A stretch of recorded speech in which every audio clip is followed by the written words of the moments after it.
So I guess the first question is, what is the Quantum Energy Initiative and why does it exist? And I think these are both still questions, right? So we can give some little history, but it's also something that we want your input on. And we have a round table on Wednesday, where one of the issues will be, or many of the questions will be somehow related directly or indirectly to what the Quantum Energy Initiative is and what it should be, and why if it should exist and how it should exist. So it sort of started in an informal way with lots of discussions with various people, but let's say the formal thing was Alexia giving this, writing this article calling for something called a Quantum Energy Initiative. And there were various reasons. There are scientific reasons that there are many of us, or let's say on more fundamental science, who were very interested or find very interesting questions of the connection between energy and quantum systems in general. So energetics, thermodynamics, and quantum systems.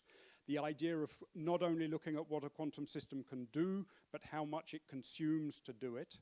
And that these questions are all well known in classical physics, but are all very open in quantum physics. But on the other side, there's also this, these sorts of questions about quantum technology, where we know that information and communication technology consumes a lot of energy, consumes a lot of electricity, and it seems probable that many quantum technologies will not just replace existing classical technologies, but maybe add to them. So then you should ask, as a society and also as engineers, you should ask about the energy consumption, and then as physicists also about the energy consumption of these things, and more generally the resource consumption, not just energy, but other things. While we put the energy in the title of the Quantum Energy Initiative, we are also, I mean, I think we should also be thinking about other resources. And so the question is, on the engineering side, can we minimize these resource consumptions for a given quality of the machine? And does, on the more fundamental science side, do these engineering questions raise interesting new fundamental physics questions? A bit like the development of steam engines led to lots of interesting fundamental science in the laws of thermodynamics. Will this have a similar effect on our understanding of quantum physics? Yeah, so then, okay, the what, I guess, is in some sense just to answer all the questions I raised as a why. So there's sort of some questions about here about building new science and new engineering, and probably also the connections between the two. Creating so-called full stack methodologies where you connect all the different parts of a real quantum machine, from the classical control electronics, the cryogenics, and all of these things down to the qubits. And there's maybe an implicit thing we'd like to do in terms of technology is try and push to change the rules of the game a little bit, where in the past many technologies have been developed without thinking about their efficiency, and then once they work, people think about making them more efficient. We wonder if it wouldn't be nice to try and think about making them more efficient from the beginning, and not end up with a technology that is that works but is maybe more energy, it consumes much more energy than it needs to in the first generation. Yeah, so now the Quantum Energy Initiative community. So these are people this is the list of all of the people who've signed up to get our very irregular mailing list, emails, which we send, I don't know, about once every 6 months, reminding you about the workshop or something like that. No, a bit more than once every 6 months, but. And so there's a separation of countries here. I find very interesting this big section of other. So I think that's a really interesting, so Olivier prepared this slide, but I want to zoom in and see what's in the other, in what's not. 81 countries, so it's a lot of countries. All regions. Yeah. But it's a very, the big surprise is the US, Because when we started 4 years ago, we didn't have that many people from the US, and it's very interesting to see that people from the US are getting interested by this topic. I mean, nowadays it's not natural, I would say. Yeah. So, yeah, absolutely. Okay, so here's the last, so we're at the third workshop now. So these are the photos from the first 2 workshops. And so this, Olivier, I don't know what prompt you put into quantum, into AI, but this is what we're supposed to look like here. I asked AI to make a summary of the whole workshop, and I'm done. Okay, great. So now if you want to know if you were here, you just need to look in this photo and see if AI thinks you were here or not. And if your funding agency asks you if you were here or not, then then you just tell them to ask AI if you were here. Good. So I guess later in the week we will make a real photo to replace this one. Wrong button. So we have a scientific board. We don't have a budget. We're a completely informal organization. So don't ask us for money because we don't have any. Each event we organize getting local sponsors and local support. So here it's a good opportunity to really thank the ICFO, thank you. To thank ICFO, yes, ICFO, written over there, for all of the support and all of the technical support, and for the people here in ICFO who've done all of the hard work of organizing. So we have a scientific board who tries to be enthusiastic and create enthusiasm for future events. So we can see all the people here. We try and we have in mind this idea that we should keep the board fresh. So that means we have new people joining. So we have in mind this vague idea that people should stay, if they should reconsider if they want to stay in the board after 2 years or so that we can have some turnover of new blood and new people. So we've got 3 new people I should welcome. So Yasser Omar, who will be here a bit later, Mertz, who will also be here later, and I think Jeremy's... No, he's not there. Jeremy's not coming, but he's... but Marco is over there. Yeah, and Marco... Oh, yeah, sorry, 4 people. And Marco, who's over there, yeah, who was here from the beginning, but not in the board.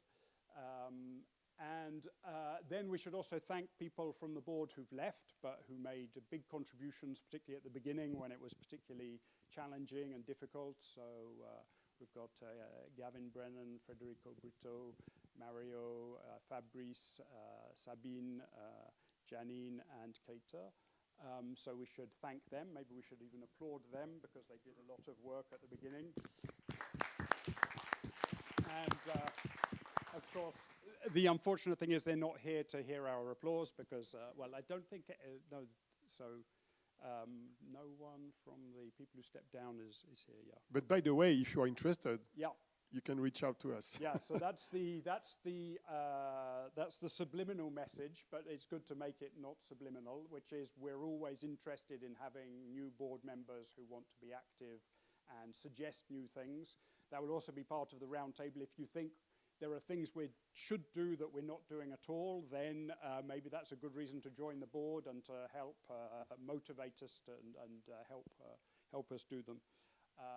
Okay, so, okay, and then I'll finish my part saying, okay, so it's always fun to plot results of plots of publications versus year and see, and you always keep going until you get a nice looking plot by putting in the right keywords. But this is supposed to be papers on archive that mention quantum energetics in the most general sense. So sorts of keywords are related to quantum energetics: energy efficiency, energy cost, quantum energy advantage, power consumption, things like that.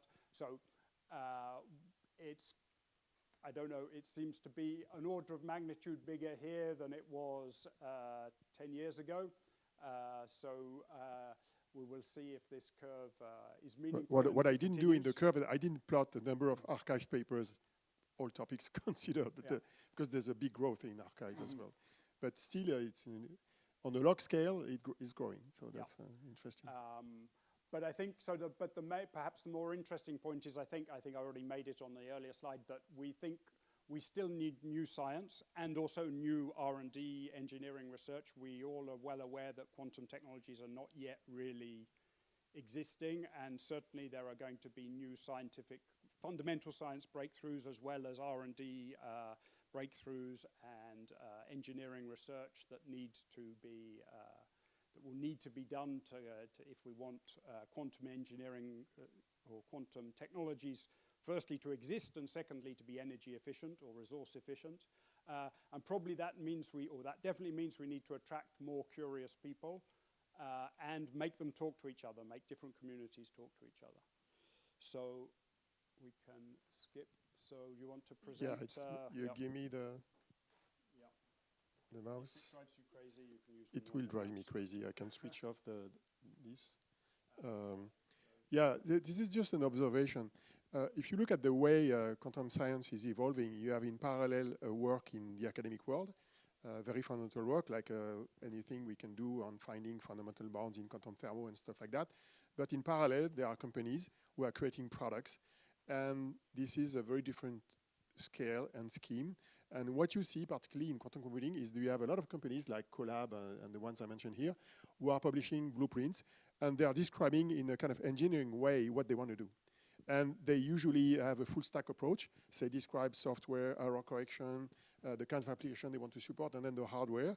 They don't publish yet a lot of data on energetics, but still you have an idea of what they want to do.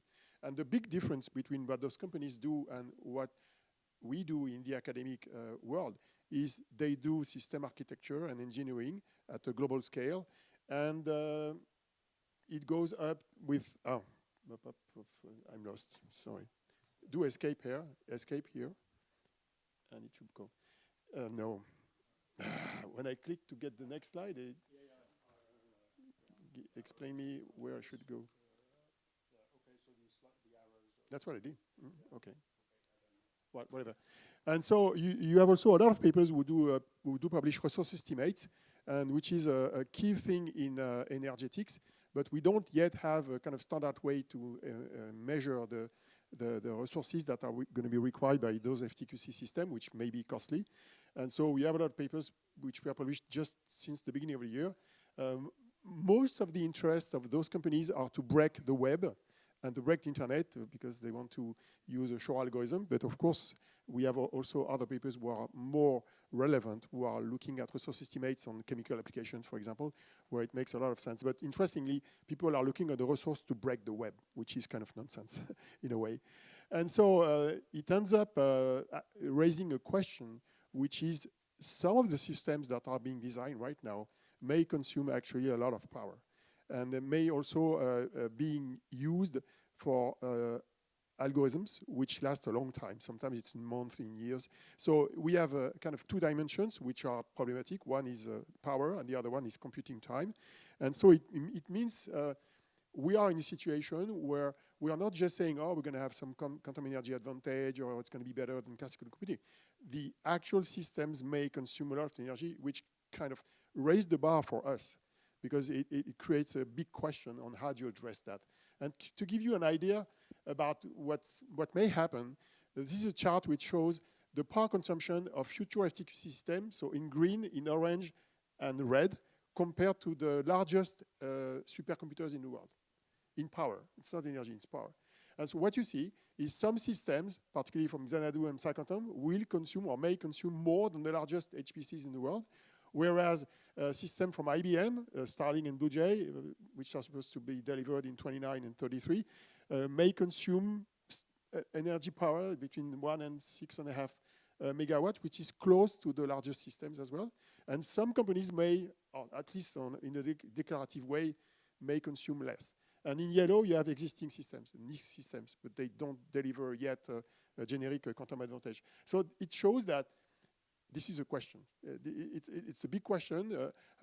Will that be acceptable from a societal standpoint? How will we differentiate those technologies? How will we benchmark them? So it leads us to present, I would say, the three pillars of the QEI. One is the initial one, which was about science and all the academic work most of you do. The second one is about engineering. So how can we build an engineering discipline around those new products which are being designed, mostly in computing, but also in communication? and maybe to some extent in sensing and maybe other quantum batteries and other techs. And also look at the way we can impact the market with our ecosystem work. Looking at standardization, looking at policymaker outreach and stuff like that. And we're going to discuss that during the QEI roadmap discussion on Wednesday. One thing we are doing as part of the QEI is leading a standardization effort with Marco Felus over there, is the chair of the IEEE work group, which is looking at standardizing the way we measure the energy consumption of quantum systems, quantum computers. And we also work with different other projects on benchmarking. So this is what we do. We have an ecosystem of both academic partners and industry vendors. It doesn't mean they pay us. Sometimes they sponsor the event, but it means they are interested in the energetics of quantum technology. So, for example, we have Ariane Soré over there, who is from Candela. Candela has been interested in looking at the energetics of quantum computing since the beginning, and same for the other companies mentioned there.